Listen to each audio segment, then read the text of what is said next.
बच्चों, निर्मल वर्मा जी की कहानी बाज और सांप एक बोध कथा है। आइए आज हम लोग इस पर आगे चर्चा करेंगे।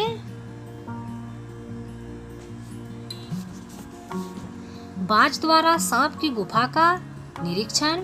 अचानक बाज ने अपना झोंका सिर ऊपर उठाया। चट्टान की दरारों से पानी गुफा में टपक रहा था। पूरी गुफा सीलन और अंधेरे में डूबी थी। गुफा में भयानक दुर्गंध फैली थी। बाज के मुंह से एक करुण चीख फूट पड़ी। काश मैं सिर्फ एक बार आकाश में उड़ पाता। बाज की उड़ने की इच्छा। बाज उड़ने में पूर्ण असमर्थ था, लेकिन फिर भी उसके मन में यह चाह थी कि मरने से पूर्व एक बार आकाश की ऊंचाइयों को छू आए। वह स्वतंत्रता से रहना ही पसंद करता था, है कि नहीं बच्चों? सभी को स्वतंत्रता प्यारी होती है। सांप का बाज को उत्साहित करना। सांप ने बाज से कहा, तुम इस चट्टान के किनारे से ऊपर क्यों नहीं उड़ जाने की कोशिश करते? हो सकता है तुम्हारे पैरों में इतनी ताकत बाकी हो कि तुम आकाश में उड़ सको।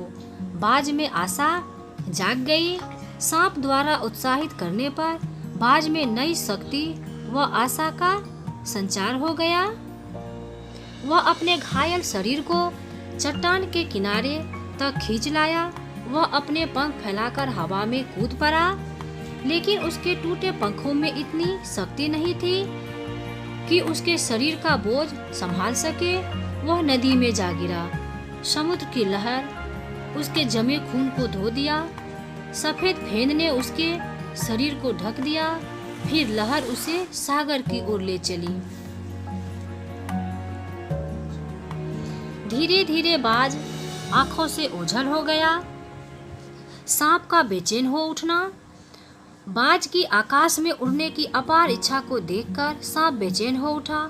उसके मन में भी यह विचार आया कि आकाश की शून्यता में ऐसा क्या आकर्षण है कि बाज ने अपने प्राण तक गवा दिए। सांप भी आकाश के रहस्य को जानने हेतु बेचैन हो उठा। उसके मन में यही विचार आने लगा कि वह भी उड़कर देखे कि आकाश में क्या है। किंतु जिसने जीवन भर रेंगना सीखा था, वह भला क्या उड़ पाता? आगे देखिए सांप कैसे उड़ता है। छोटी छोटी चट्टानों पर धम से सांप जा गिरा। ईश्वर की कृपा से वह बच गया। सांप हंसते हुए कहने लगा, यदि उड़ने का यह आनंद है तो मैं भर पाया। पक्षी भी कितने मूर्ख हैं। आकाश में कुछ नहीं रखा है। वहाँ शरीर को संभालने के लिए कोई स्थान नहीं है, कोई सहारा नहीं है। फिर वे पक्षी किस बूते पर इतनी डींगे हाँकते हैं? किस लिए धरती के प्राणियों को इतना छोटा समझते हैं? अब मैं कभी धोखा नहीं खाऊंगा। मैंने आकाश देख लिया और खूब देख लिया। बाज तो बड़ी बड़ी बातें बनाता था, आकाश के गुण गाते थकता नहीं था। उसी की बातों में आकर मैं आकाश में कूदा था। ईश्वर भला करे मरते मरते बच गया। अब तो मेरी यह बात और भी पक्की हो गई है कि अपनी खोखल से बड़ा सुख और कहीं नहीं है। देखा बच्चों, आप लोगों ने सांप कितना डरपोक है। तभी उसने लहरों का स्वर सुना। लहरों द्वारा बाज की प्रशंसा के गीत गाना। मानो वे यह कह रही थी कि हमारा गीत उन साहसी लोगों के लिए है जो अपने प्राणों को हथेली पर रखे हुए घूमते हैं। वे बाज को निडर बताते हुए उसके साहसी जीवन का गुणगान कर रही थी। अचानक सांप ने सुना कि चट्टानों के नीचे से एक मधुर रहस्यमय गीत की आवाज आ रही थी।